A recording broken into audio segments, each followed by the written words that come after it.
Hey everyone, welcome to the Fin Factor. I'm Paul. I'm Aaron. And this is episode number 112. Aaron, we just got done with a 2-game miniseries against the Arizona Coyotes.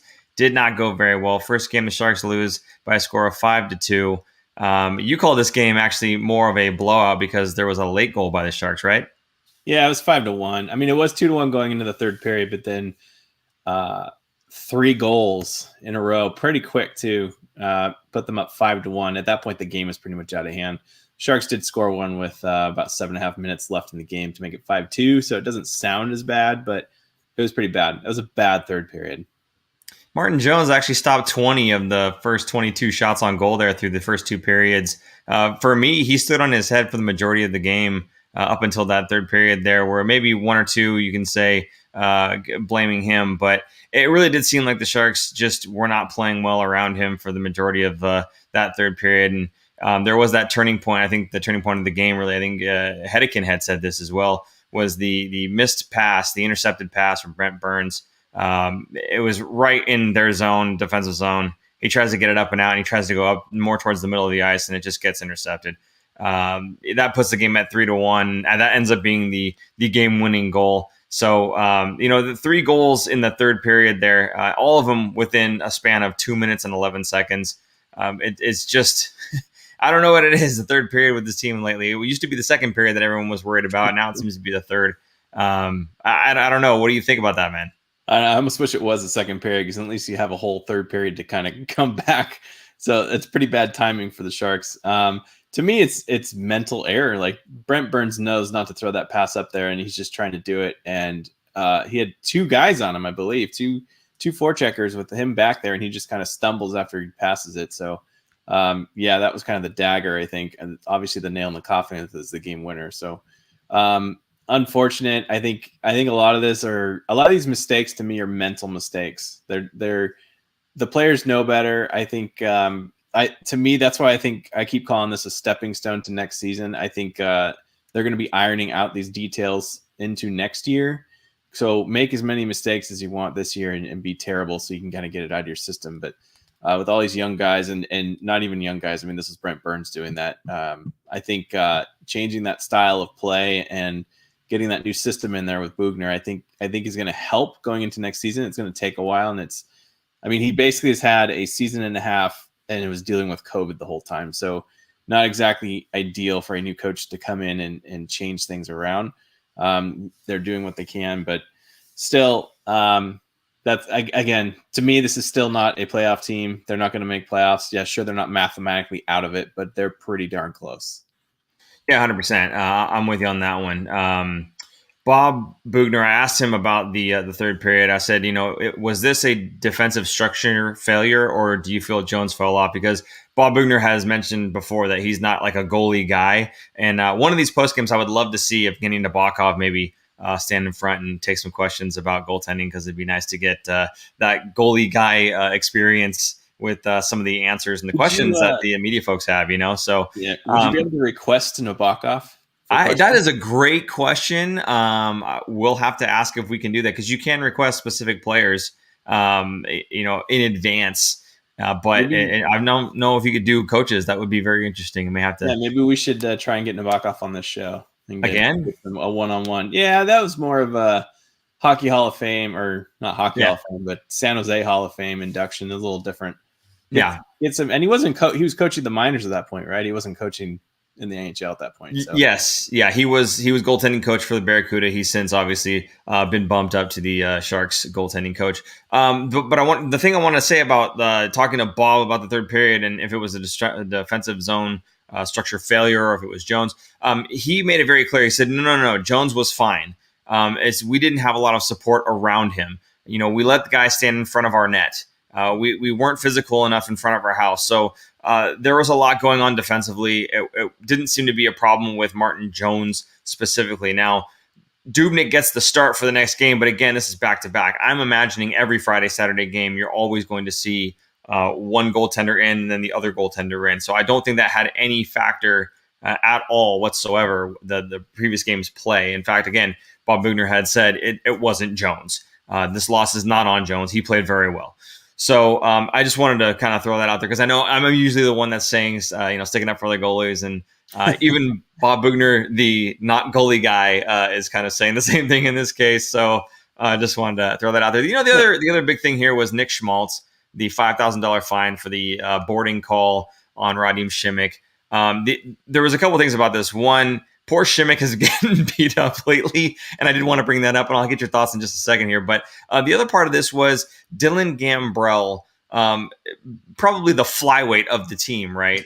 Stepping up for Radim Šimik as well, kind of grabbing Nick Schmaltz and shoving him into the corner. Not really doing anything, not doing any damage, and not very threatening or intimidating, maybe we'll say, but at least, kind of showcasing that example of culture that's being built around this team. And we'll get to that more in just a second. So I'll go back. Kind of give me your thoughts on the hit, the fine, and why Šimik seems to always have bad luck and a target on his back. I don't know. Well, I think he has a target on his back because he throws out some good hits, not dirty hits, but he throws out some good, strong hits. So players are kind of looking, especially forwards. You dump the puck and it's your chance to actually usually hit a defenseman. Now, this hit was dirty. I think it should have been a suspension, maybe just a game, maybe 2 at the most.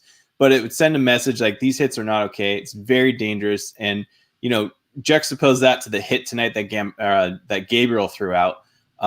Even Bugner said in the post game tonight that it's different. Like, I thought that the Šimik hit was more dangerous than it was than Gabriel's hit tonight. So, and I agree, getting hit into the boards like that from behind, that's a very dangerous play. I mean, you could break a guy's neck doing that.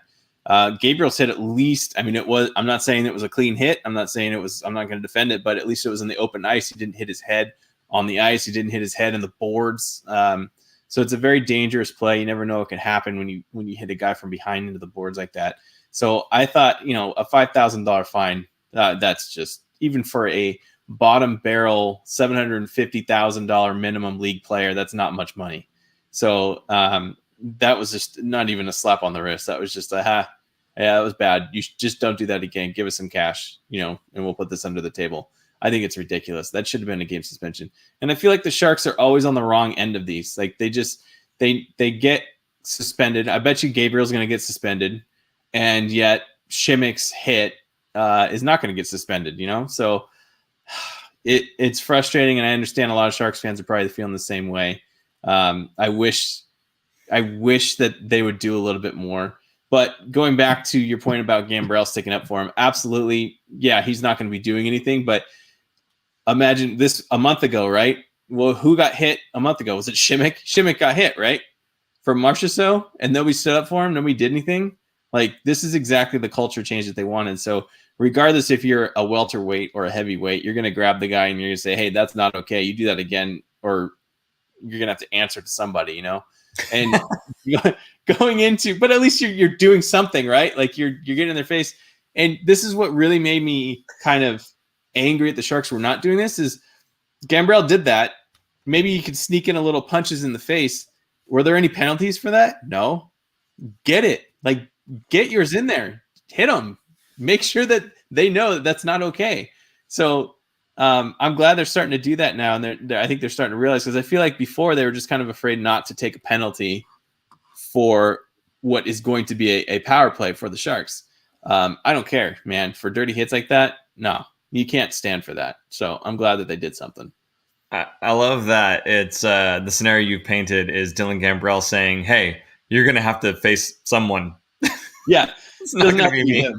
And going to the Gabriel hit, I think that's why Gabriel kind of threw a dirty hit tonight, is because he was probably waiting for an opportunity to pay back for last night's game, for this game, or the one we're talking about, that hit we're talking about from Schmaltz. So there's context to Gabriel's hit. He didn't just randomly go out and hit a guy. I think that's why, because he wasn't in the lineup last night. Gabriel wasn't. Right. So I'm sure he was itching to go out there and stand up for his boys. So I think that's what it was. Yeah, and we'll bring this up again later too, for as more people kind of come into the chat and probably going to want to talk about the Gabriel hit. So we'll circle back around and bring that up one more time. But on the topic of culture, at least after this game, there was an article, or actually it was just an interview with Devin Dubnyk, and he said that he felt welcomed in San Jose like right away. and that he would like to return for a full season, right? So that kind of struck a tone with me, and I got to ask Logan Couture during the postgame about Dubnyk's comment there and kind of what that means in terms of the locker room and the culture in the locker room. So we'll go ahead and roll that clip for you guys right now. Hey, Logan. Dubnyk had said, I think yesterday, that he felt welcomed right away. And I know you don't like to talk about moral victories after losses, but what does a comment like that from a veteran in this league say about the locker room right now and how closely knit your locker room is? Yeah, it's a good spot to play. I've said it for 13 years. It's the best place in the NHL to play. The way the organization treats us, the way that everyone from the training staff to management, you feel welcome when you walk in our dressing room. Fortunately for me, I've played with a lot of guys like Jumbo, Ryan Clough, Patty, Pavs over the years, and they've passed down how to treat teammates onto the younger guys, and we wouldn't be doing them justice if we didn't treat new players the way they treated us. So learned a lot from those guys, and it bleeds down to the rest of us in the room.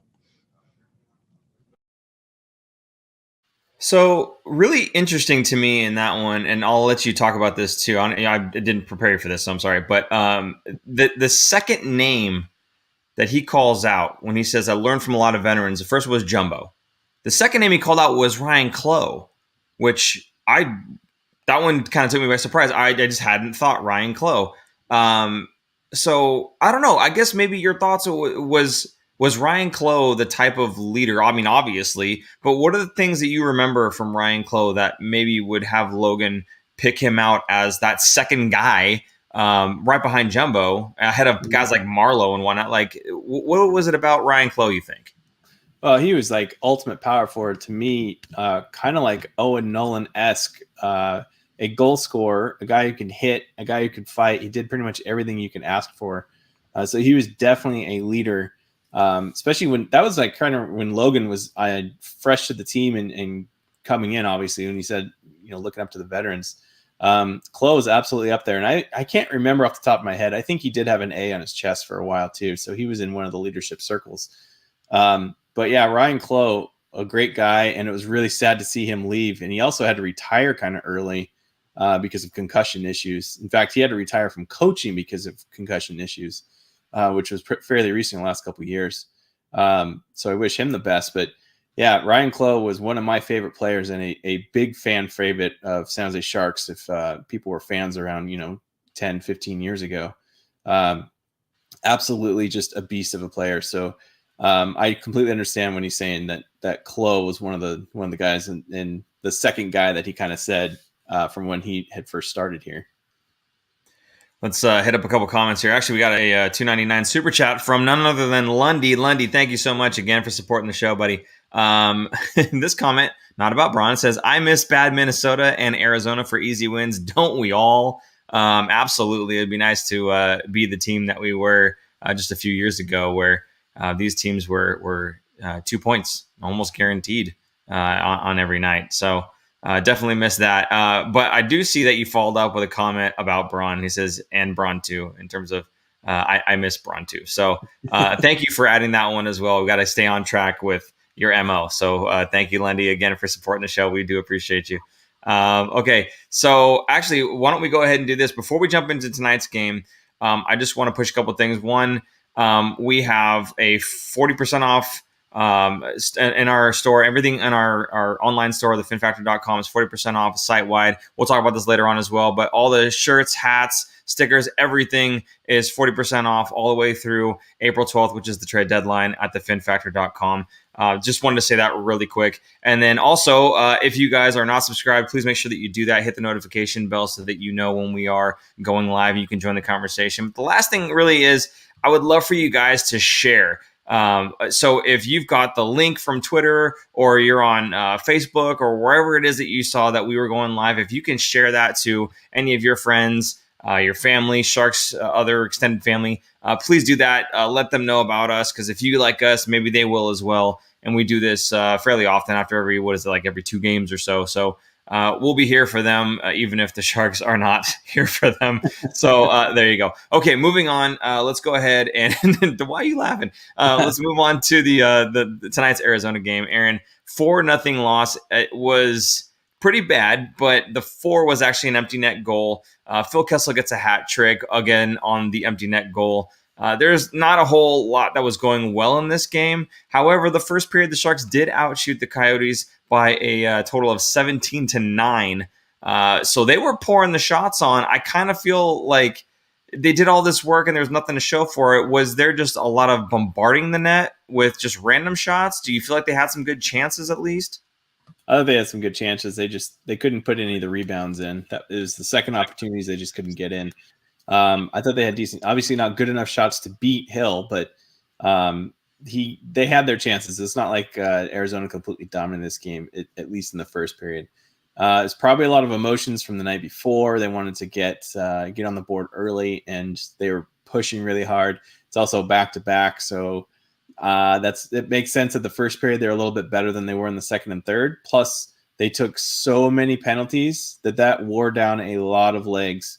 So the Sharks get into penalty trouble like they did tonight and have to kill so many penalties that's going to kill their legs, and they're just not going to have enough juice to come back at the end of the game. Going into that third period, even after the Gabriel hit and they killed that 5-minute penalty, they still were out, or they were still in it. It was only 2-0 at that point. So I was like, man, I almost tweeted this out. I'm like, man, can you imagine they take that terrible penalty and kill a 5-minute major, Vegas, and come back and win the game?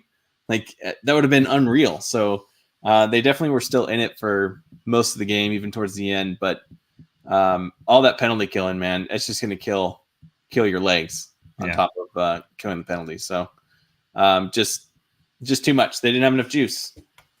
Yeah, 100%. You mentioned it was 2-0. They were still in the game. Those 2 goals come against in 5 shots, both of which went 5-hole. The first one, I mean, again, I usually am the guy who's defending goaltenders, and this was a 2-on-1, so it was a heightened situation, if you will. But Dubnyk was square to the shot, and he saw it the whole way. According to Brett Hedican, or maybe it was Doc Brown, saying that he's giving him the 5-hole with the intentions of taking it away. In other words, he's showing him, shoot here, and when he goes to shoot it, he's supposed to react faster than the shot to actually make the save. So he's basically daring him to try to score 5-hole. Unfortunately, he did. So that one there, not so hot in my opinion, in terms of the goaltender's play. However, the second one, I mean, I think it was Lawson Krause, I forget who it was standing literally his butt was in Dubnyk's face. He could not see a thing at all, and he just kind of dropped when he thought the shot was coming, and it was already too late. The puck went 5-hole on him. So I don't know if they were aiming for that necessarily, if there's maybe a scouting report on Dubnyk there.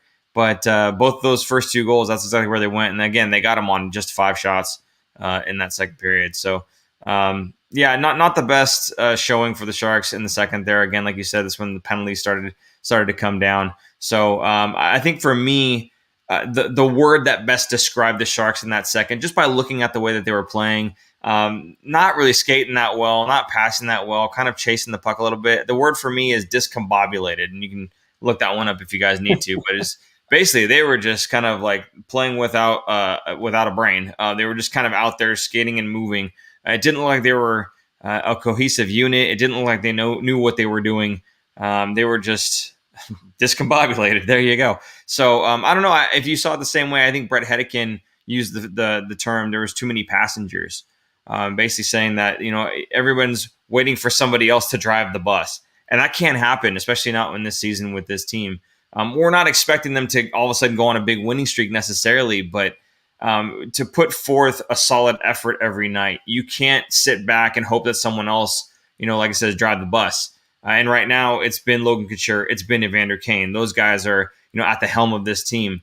But everybody needs to grab the reins. Everybody needs to take a little bit of responsibility for the way this team is going and not just be a passenger, as Brett Hedican had said. I mean, are you seeing that the same way in terms of the effort, at least tonight? Absolutely. I would say even last night's game, I felt like there was even more passengers. They seemed lifeless. Like there's a handful of players that were trying and the rest were just like going through the motions, not skating hard, not being sharp, not even not even trying. Like their effort level looked awful. They looked very disinterested in even being there. I thought tonight was a little bit better, at least in the first period, but then as the penalties started to mount up and they started getting tired, you could tell they're like, this game's over. Like, we're just not even going to try. It didn't feel like there was no mounting a comeback. It was just kind of like, playing through the motions, waiting to the trade deadline, see where the chips fall and see who's playing where. This season's done. To me, they're done. They're just throwing the towel in. That's what I feel like. At least after watching the last two games. Yeah. Well, we said we were going to circle back to Curtis Gabriel and this whole it's done thing with the season you're saying. I'm kind of curious if the Curtis Gabriel experience might be over. He gets the 5-minute major on the hit to Oliver Ekman-Larsson. It's a game misconduct as well, so he's done. The NHL really went after him this time around, and I think a lot of it was because there was a promise that those types of antics weren't going to happen anymore. The stuff at the red line before the game had started, if you recall, with McDermott, I think, or McDermott. I can't remember. McDermott with the ID at the end. He came across the red line during warmups, and Curtis Gabriel gave him that cross check. The league fined him, and now he's on their radar, right? So I think that had a lot to do with it as well. The fact that he did this blindsided hit, and it's Oliver Ekman-Larsson. It's not like he's a star in the league necessarily, but he's a pretty big name in the league still. So I think that basically kind of puts a target on his back with the NHL, and it'll be interesting to see what happens with him post game. After the fact here, maybe tomorrow we'll hear something more about it. Him getting another fine or a suspension or something. I feel like he's kind of like the Raffi Torres of this team. He has good intentions and he goes out there and plays with intensity, but then he does something that screws him up, right? So then that's where for me, it's, there was that hit that was late and that's why they did it. But is the Curtis Gabriel experience over? Are we done with this guy now? I don't think that the Sharks fans are. And I think that Bob Boughner likes what he brings. And I think he does add to the team. But if you've got a target on your back with the NHL now, I don't know. Yeah, you're going to have to cool it. But I mean, we've seen players kind of like him. I mean, Tom Wilson is probably the best example, but Tom Wilson is a more of a skilled player than Gabriel. He's putting up 40, 50 points a season. Gabriel's not going to put up, he's going to put up maybe 5 points a season, but the way he hits though is kind of similar, and Wilson's been in a lot of trouble. So I think I wouldn't be surprised if we see a suspension, only because he was just on the radar last week. Now he's going to be considered a repeat offender. It would be funny if he only got a $5,000 fine, though. Wouldn't that be justice? But that's not how the NHL works. So I don't know. Maybe they don't do anything because he did get a 5-minute major and kicked out, and maybe the league will look and say, because I've seen this happen before, where they're like, that's a right judgment call and an okay penalty for this player. We don't need to do anything more. But we'll find out either tomorrow or when's the next Sharks game? Probably tomorrow, then, before the Sharks game, if they're going to have a hearing or not. If they say they're going to have a hearing, then it's a suspension. And if it's in person, it's less of a suspension than if it's on the phone. I don't know if you knew that. I don't know if that's true during COVID times. I don't know how they do that. But if you're in person versus on the phone, it's less of a thanks. The more you know. Less of a term, I guess, suspension term. I think you're right, though. I think this season it's less telling. Yeah, I think this season there's probably going to be less in-person everythings. Yeah. So we'll see. Okay, let's. Last thing here was to the Sharks' credit, and you kind of alluded to this before. We love making these little jabs at Vegas. To their credit, they didn't pull a Vegas, and they were actually able to kill all 5 minutes of the 5-minute major. It's a funny thing. Shortly after that, though, they got another penalty, and then the third goal got scored, and Coach Bob Boughner tries to challenge it for goaltender interference, I believe, and that gets another penalty. So, it was, like you said, just a night where they got to work on their penalty killing, apparently. So, Sharks put up nothing to show for it. So, I don't care what the score against is. When you put up a goose egg, it's not going to matter. And it's hard to put any points on the board when you're killing penalties all night. Although, again, that first period, they had their chances. They really could have done it. Start off the game the right way and then maybe kind of faltered during the end. And maybe they would have been okay, but who knows? We'll never know. Anyway, let's go ahead and do the roll call right about now. Thoughts on the Gabriel hit is going to be the topic there. So tell us where you're watching from and your thoughts on the Curtis Gabriel hit. And in those thoughts, you can let us know if you thought it was or wasn't dirty. Yes. But also, kind of to my question, I'll pass it off to you guys. Do you feel that we've seen the end of Gabriel? Do you think he's going to be with this team longer term, beyond this season, for the rest of the season only? We're done with him altogether? Or do you think he's just here to stay? Who knows? So go ahead, give me your thoughts on that one there. Aaron, I'm curious, man. I know you kind of talked about it already, but I don't know. Do you really think that this guy's got a future in the NHL? He didn't really have much before he came here. But at the same time, they're adding another team next year in Seattle. So that's going to take a lot of guys that were kind of on the border of being signed to an NHL team and putting them in the NHL. Things are going to get spread out a little bit more. So, yeah, I think he's still going to be in the NHL at least for a couple more years. We'll see. We'll see if he does any more kind of dirty hits. I like the guy. I like what he does outside of hockey. But, I mean, I didn't really like that hit. I didn't think it was the worst hit, but I didn't think it was a smart time to do it. So, yeah, hopefully he sticks around because I do like him. I like him in the lineup. I like when he's hitting clean on guys because they keep their heads up and gives the Sharks a little bit of an edge, which I think they've been lacking for years. Yeah, I agree with you. I'd like to see a guy just like Curtis Gabriel, but without the additional penalties and the over-the-topness. I think a guy that runs around and just hits people, but does it cleanly, I'd be more than happy with. One of the guys that didn't do that tonight was Timo Meyer. Hedeken had said it during the broadcast. Actually, it was Randy Hahn, and Hedeken agreed with them, saying, that's one of those plays where you'd like to see Timo finish his check instead of just kind of throwing your stick out at the guy. Timo, again, he's a big body, and I understand if his game is a little bit more of a skill game.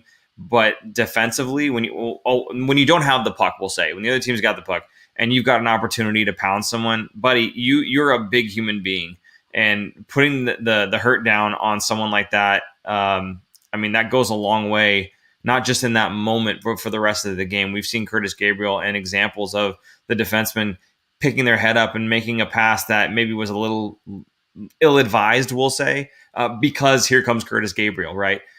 That mentality has to be for more than just Curtis Gabriel. It's got to be for guys who maybe aren't contributing right now, like Timo hasn't really been. So he's not getting up on the score sheet. You didn't see him on tonight. I'd like to see him switch it up, contribute in other ways. And if that means you have to go out there and throw your body around a little bit more than you normally would, then please do that. Regardless, I just think when he's got the opportunity to hit, he should be doing it. If you're a skill guy, that's one thing, but you're kind of a mix. You're a power forward. You should be doing both. You should be trying to score, but you should also be trying to punish. And I'm just not seeing enough of Timo Meyer in that regard. So he's got to know that when he's not putting the points up, he's got to contribute to this team in other ways. And unfortunately, that's just not the case. Any guesses on how many hits he had in tonight's game? No, how many? Goose egg. There you go. Nothing. No credits for hits. That's bad, man. It's really bad. Going back to our Jamie Baker interview, he talked about how when he was in a scoring rut, what did he do? He would run hills until he threw up and just run himself into the ground, get himself ready, get angry. And in games, he would do all the little things that he knew he could do. He can beat somebody, face-off wins, hitting guys, getting to the puck first, working his tail off, because he knew he would at least participate and be a part of the game, even if he couldn't be putting it in the goal. So, and then eventually the goals would start coming. Timo Meyer is not doing that. He's not putting in the work and getting through a slump, basically. I feel like the Sharks are full of players like that. Kevin LeBanc, probably another one, not putting in the work. I don't know, you could probably name off a half a dozen guys here. So after watching tonight, the last two games, it was just so frustrating to watch the effort level or the lack of effort in these games. It's frustrating to watch. I mean, you look at these comments. Where was Timo tonight from Kyle Hipwell? Yeah. Yeah, he was not there. There's even another one in here somewhere about Timo, just not there. Yeah, there was one that was way higher up there talking about Timo. I don't know who it was, but yes, bang on, There you absolutely. go. Danny Murphy. Timo Meyer was terrible tonight. He barely did anything except not hit people. It's very accurate. There you go. And we got Kyle here saying you guys are a couple of beauties. Thanks, Kyle. I think. I'm not sure. One guy who's a beauty with the stick lifting, though, Patrick Marlow. You were very impressed with Patrick Marlow. Honestly, I didn't see this. I didn't catch this. So it's Really? this one's all on you. Go right ahead. Jump in. Oh, man. I feel like almost every night, Patrick Marlow skates from behind, catches a guy not looking, and stick lifts him and takes the puck away. I feel like it's at least one or two. Tonight's game, I saw 2, maybe 3 tonight itself. He's unbelievable at it. And to me, it's like, wow, I feel like he's not getting enough recognition for this. But to me, he's the best Sharks player I've ever seen do the stick lift. I'm not saying he's the best ever in the league, but for the Sharks team, over the years, I've never seen anyone do it better than Patrick Marlow. Skates, I mean, part of it is he can skate. He's fast still, so he can catch guys. But I feel like he's playing against his son or something, and he just comes up, chips it, takes it, and gone. And you're like, oh, what just happened? Like, it happens every night. So watch for it. The next game, watch for it. Patrick Marlow will stick lift somebody and take the puck away, guaranteed. All right, I'll keep my eyes peeled. It's funny that you talk about the stick lift. I was skating with my sons because they opened up the Sportsplex, some small open rink time, right? And I was taking them out there, and my smallest one, I'll put my stick out to get the puck, and I won't actually be going for it, but he knows when I've got the stick out there and I'm going for it, he stick lifts me right before I get to the puck, and he takes the puck away. So yeah, he's pretty fast too. So hopefully he follows in Patrick Marlow's footsteps and is vying for the most games in the NHL played. Who knows? But anyway, yeah. So Patrick Marlow apparently doing a very good job with the stick lift. So watch for that now, folks. Aaron's calling it out. He thinks he's the guy to be watching for that stuff. So there you go. Let's bring back the Timo clock. Kyle says, "I'll bring back the Timo clock when it's Timo time. It is not Timo time." I'll put it right here, and then I'll just go. Bloop. I'm going to tell you something else. I honestly would not be surprised, and I can't necessarily say that I would be too emotionally affected if Timo were a part of a trade to bring something back. Now, I'm not sure exactly what his contract looks like, solely in terms of years remaining on the contract. Right now, you want to know? Okay, yeah, go ahead and look that up while I stall for you. I got it right here. It's $6 million. 2 more years at $6 million. 2 more years.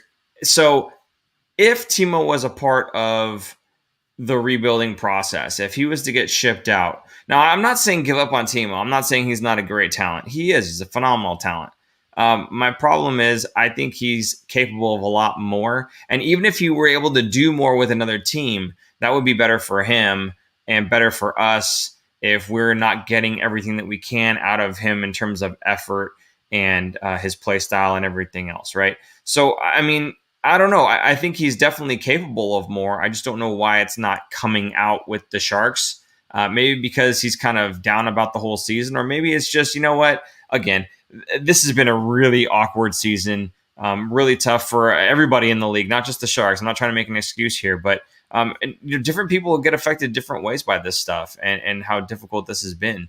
So maybe it's hitting him a little bit harder. Maybe he's not used to the amount of games that they have to string together and the amount of travel and the amount of quarantining and being by yourself and not being able to see your family for stretches at a time or whatever. Although that stuff's kind of over now.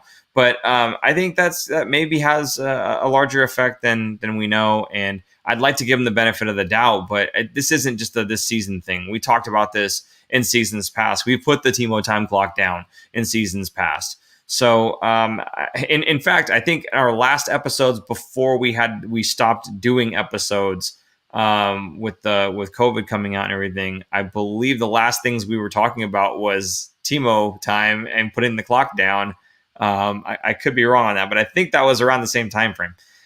Regardless, again, for me, I don't know that I would be too emotionally involved if Timo was a part of a package to bring something back to San Jose right now. Give me your thoughts on that. Yeah, I mean, I wouldn't be, I don't know, too sad about it, depending on what was coming back, I guess. I mean, I could say that just about every single Sharks player. Depending on what's coming back, I may or may not be really that sad.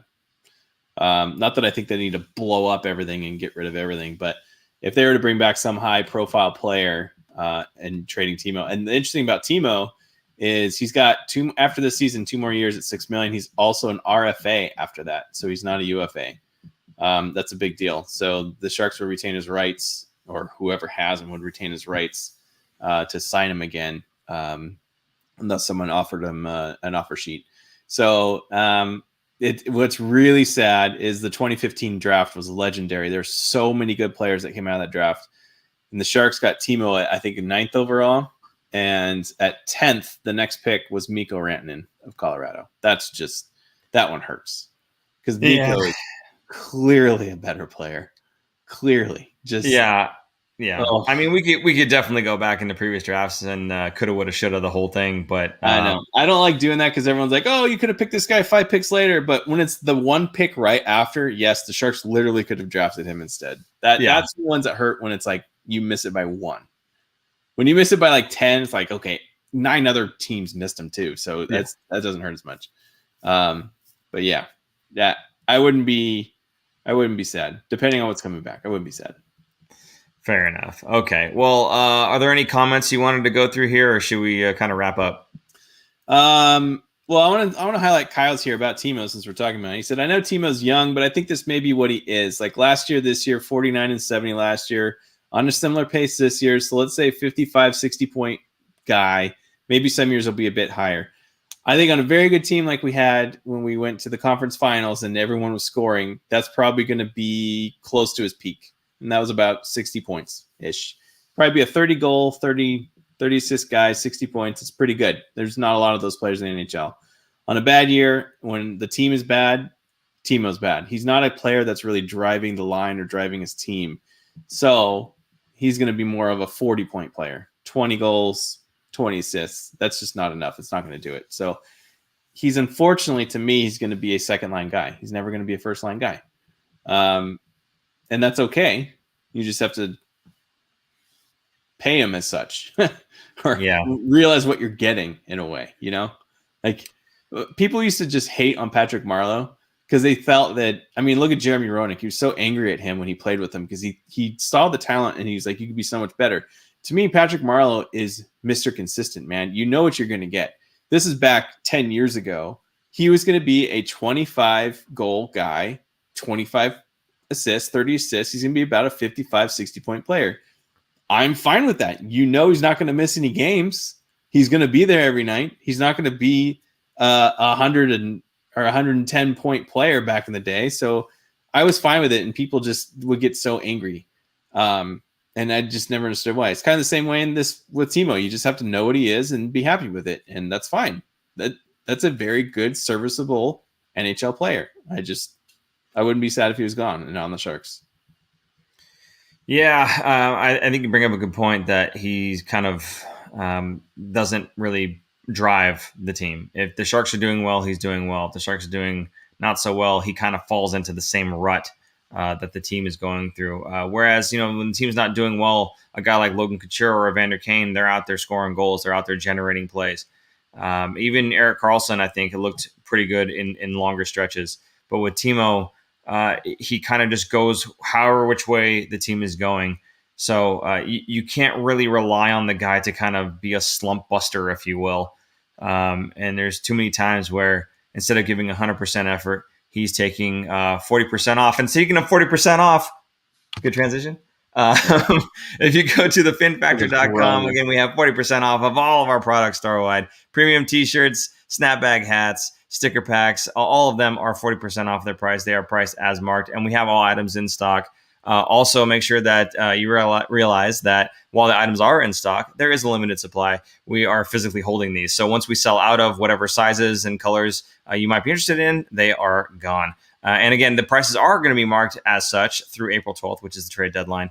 So go ahead, head over to thefinfactor.com, get your 40% off before the sale does go away. And like I said, we are very happy to be supported by the community. Thank you guys so much for all of the help that you've given us. Again, Lundy tonight hitting us with the super chat once again. And also the Venmo. I don't know if you guys have the Venmo. There's the merch there at thefinfactor.com. But if you did want to contribute and support the show, you can go ahead and do that through Venmo as well. And it's right down at the bottom here at the Fin Factor is how you can do that. So we appreciate you guys coming in and giving us all of the love and support in the comment section and through Super Chat, Venmo, and going to the store, obviously, and picking up yourself something really nice. We had some comments about how the hats are an absolute steal at the $18 price point. And I got to tell you, the people are sleeping on the shirts. The $15 for the shirt. The shirt is super soft. And again, it shows your support for the show. So we do appreciate that. If you do happen to pick something up, please do take a picture of it. Send it to us. We'll be happy to put it in the show. We had some sales recently, some people taking advantage of the sale, but they just didn't want to take a picture, I guess. So if that's you, feel free to do that and kick us back. Serious question, though, from Kyle. Where did the Jeep go? So it was not in my bedroom. I'm recording in the garage. The Jeep is parked in the garage. But to make room, I have to pull it out of the garage and record the show. I don't want to reveal all the magic, but the Jeep is still here. I still own the Jeep. In fact, that Jeep was the first thing I bought when I graduated college. So it's a 2005 Rubicon, and it's orange. I don't know if you could tell from the earlier pic. Get on with it. Yes, get on with it. Yes, get on with it. So anyway, it's a cool Jeep. Excellent. Way to wrap that up. Hey, real quick, Nicholas Egan said, I like the hats, except they don't fit my size 8 head. Okay, so Nick, I think there's a little plastic extension thing you can get to kind of extend on those snapbacks. So if you see, probably just Amazon or something like snapback extension, you could probably use one of those to give your gigantic melon head a little bit more space. So there you go, Nicholas. Didn't mean to call you Melonhead. Actually, I did. I'm not taking it back. It's too late. Okay, Aaron. Sorry. Before we talk about the next 2 games, the last thing we wanted to promote, it's not for us. It's the Hockey is for Everyone t-shirts. So we're going to put the graphic on the screen right now. Right now, there it is. Okay. It's the Hockey is for Everyone t-shirt. They are limited edition. It benefits Silicon Valley Pride. They come in small, medium, large, extra large. It costs $10 for shipping should you choose to have them shipped to you, but you can pick them up at Solar for America Ice Pro Shop. There is a limited availability in March 2021 or until they are sold out, which I imagine is not far away because March is wrapping up here. They are $29.99. Again, the extra $10 for shipping, but if you pick it up, it's just $29.99. They are available at sjteamshop.com. Again, benefits Silicon Valley Pride. They look great. They feel great. Again, Hockey is for Everyone, printed across the back with 21 on the back so we can commemorate the year 2021. They just posted today, and I reposted on our Instagram that they are very close to selling out. So if you do want to get one, you better purchase it today, sooner than later. There you go. We warned you guys. Okay. So, yes, there is that. Again, we like kind of supporting the Sharks and the initiatives and, Pride. Hockey is for Everyone. We like supporting that stuff. It's one of the reasons Aaron was saying he likes Curtis Gabriel so much for his not antics on the ice, but for what he does off the ice as well. I think the guy's just a really good human being. So anything we can do to help support that, we can, and we do. Okay, Aaron, let's talk about the last thing here. The next 2 games coming up. We're playing Minnesota. It's happening in San Jose. It's happening on Monday and Wednesday. Most of these games, Aaron, are going to be Friday, Saturday, and then the other 2 games are going to be Monday, Wednesday. So it just seems like that's kind of for the rest of the season. We're probably looking at Monday, Wednesday, Friday, Saturday games. So this mini series happening with a gap in between, not doing the back-to-back again here. So let me know what you think. What do you think about these games? We were hoping that the Sharks would pick up some points against the Arizona Coyotes. It doesn't seem to be the case. Do you think they stand a chance against Minnesota? Not that they don't stand a chance, but I think if they get their work ethic back and maybe being home, getting a little bit of rest, they get 1 day off tomorrow. So maybe they do. And I bet they're going to start Dubnyk, I would think, in one of the games. I don't think they're going to do Jones, although this last week they did Jones. Did they do Jones Monday, Wednesday, Friday? I think. I think they did. Yeah, and then they did Dubnyk today, and he did not do great, I guess. He let in 4 or he let in 3 because because it was a 4-0 with the empty Yeah. netter. So I would think I think emotionally they'd want Dubnyk to get in there to beat his former team. But Jones has been playing kind of better. So I wouldn't be surprised if that happens. So I'd say a split here. I'd say one of the games they're going to win, one they're going to lose. What do you think? I don't know, man. I think Minnesota's been on a tear right now, and I don't see the Sharks as the team that's going to stop them. I don't see them as the team that's going to break up their streak. So they are 8-2 in their last 10 with a 3-game winning streak right now. Yeah, I don't know, man. But they're on the road, and they got to come all the way out here. Yeah, no, a fair point. Absolutely. I think that there's less of an advantage playing at home when compared to the comparison of lineups, if that makes sense. I think they're just a stronger team regardless of where they're playing. Yeah. So I'm not really looking. I mean, I'd like to see us get at least a point here or there, maybe, but I think at this point, if we're pretty certain that they're not going to be a playoff team, right? I know I had said last show that we're playing against LA Kings and Anaheim Ducks coming up. I think there's like 5 games coming up are against those teams, and who knows? Maybe we can get back into the mix. That's more lip service than anything else. I really don't think that this team is a playoff team. I don't think that this team, even if they made it, is going to go anywhere in the playoffs. They do have some big names, some good personnel. However, there's no reason to think all of a sudden that gets turned on because it hasn't been kind of all season. So I just don't think that that we're a good matchup for Minnesota. I feel like we're going to lose both these games. I would be not happy, but maybe like a point here or there I think might be reasonable. But I don't see us taking these games. So if you're looking for a split, I mean, I hope they do what you think they're going to do, because that would be that would be more than I'm expecting, quite frankly. Yeah. I mean, remember, Minnesota was supposed to be the team the Sharks were supposed to catch for that 4th spot, and they're actually quite well ahead. They have 6 points over St. Louis, and St. Louis, and they have 2 games in hand on St. Louis. So Minnesota, to me, is kind of the surprise team in the West. Yeah. Not that I didn't think they would make playoffs, but I didn't think they would be this good. And Kaprizov is probably the main reason for it. Their rookie sensation. And I forget what his nickname is. It's I'm blanking on what it was. I just heard it the other day, and it's kind of funny. But he is phenomenal to watch. He really changed that team. Minnesota, to me, is like a very boring, bland team, like just very vanilla, which is very Minnesota.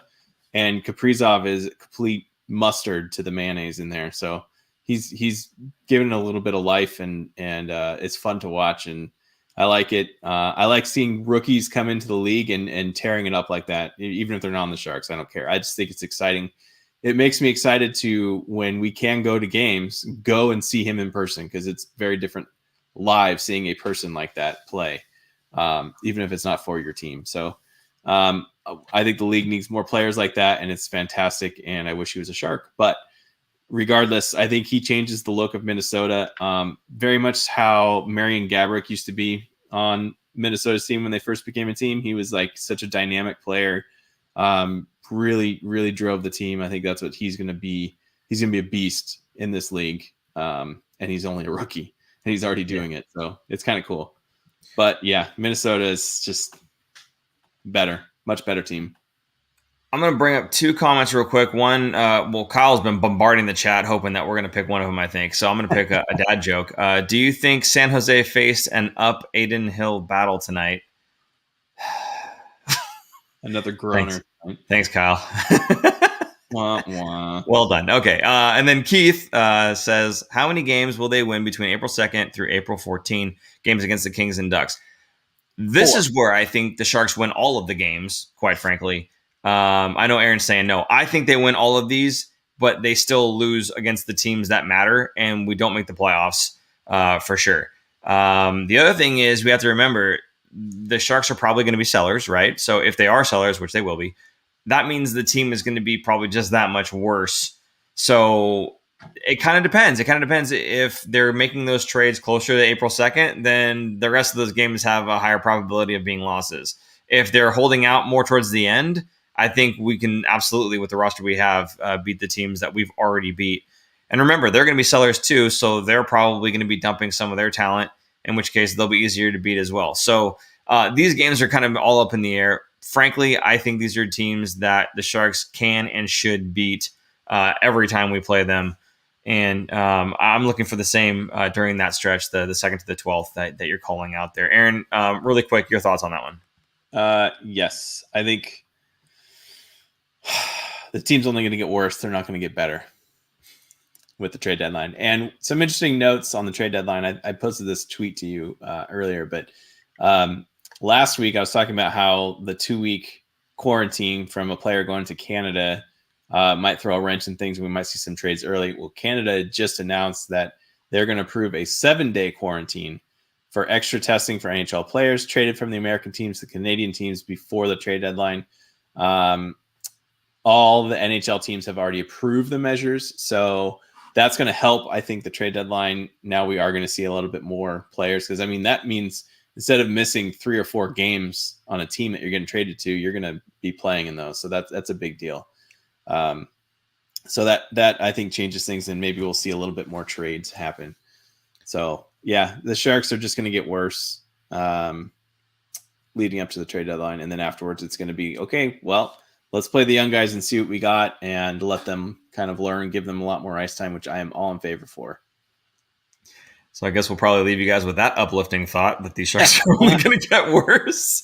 Well, hey, like I've said before, at least it's a short season. We're not watching them in person. We're not booing them on the ice.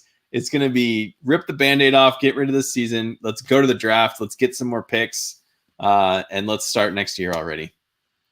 One last comment here. Jamie Murphy says the Kings aren't selling. Personally, then that's a mistake. I think I don't care who they've signed. Whoever else they've got that's available to move. Those are 1-year contracts. Any 1-year contract should be gone. If they're not doing that, they're making huge mistakes, and I would not expect them to make a mistake like that. So they'll absolutely be sellers. Yeah, there'll be sellers because they're going to have some of those contracts that they're going to want to get rid of. They're going to have, and they're going to want to make space for their young guys up and coming. Like Byfield was another one that we just talked about in here. Yeah, Kyle said keep an eye on Byfield. He's been lighting up the A lately. Top 20, under 20 scorer. He's going to be a load for the Sharks in the future. It was actually kind of a surprise that he was not on the roster this year and that they did put him in the AHL because he was definitely a player that was drafted and ready to play in the NHL. But I think they didn't want to burn a year of his contract because they knew they weren't going to be going anywhere. So I think that's what that was more about. Well, it looks like some people are agreeing with Jamin here, but I don't know. We'll see. I think it would be a miracle, but we'll see. Keep your eye on it, guys. I don't want to have to say I told you so later, but I will, and you know that I will, because I don't care. So we'll go ahead and leave you with that. Next show, Wednesday night, 10:15 p.m. That's going to be directly after the second game of the Minnesota mini series. So again, if you are not subscribed, please do that and hit that notification bell so you guys know when we are going live, because there are times we say we're going to be on 10:15, but then sometimes it's a little bit later than that, overtimes and whatnot. So go ahead and do that. And of course, again, anytime that you guys can either retweet us or share us or whatever when we are going live and get us out to a few more Sharks fans, get this comment section really filled in and get some more comments flowing. We would absolutely appreciate your help in doing that. Any way you guys can support the show, not just through Super Chat, not just through going to the store where you're getting 40% off of everything, but also being able to kind of push us out to some other people in the Sharks community. We would absolutely thank you for that. So, Aaron, any last things you want to say here? We're wrapping up. You don't have a picture this time, do you? I do not. Sorry. It's hard to find. I'll see what I can do for next week. Nah, it's okay. Okay. Well, I guess that wraps it up. Again, guys, thank you so much for tuning in. We do appreciate you giving us the comments and supporting the show. Lundy, thanks again, buddy. We appreciate that. So we are going to be seeing you guys, on Wednesday. I shouldn't have said that because that's how you end it. But we'll be seeing you guys on Wednesday. And hopefully we'll have something more interesting to talk about for you guys. So for super producer Jason, I'm Paul. And I'm Aaron. And we will see you guys, I guess, Wednesday. You got it. 10:15. Catch you later. Bye. Bye. Thanks for tuning in. If you like this episode, check out our other content, especially interviews. You can interact with us directly through social media at The Fin Factor and on Instagram at Fin Factor. And don't forget to join our live streams on YouTube. Visit our website at thefinfactor.com, where you'll find all of our episodes as videos or podcasts. You'll also find our exclusive merchandise to help support our show.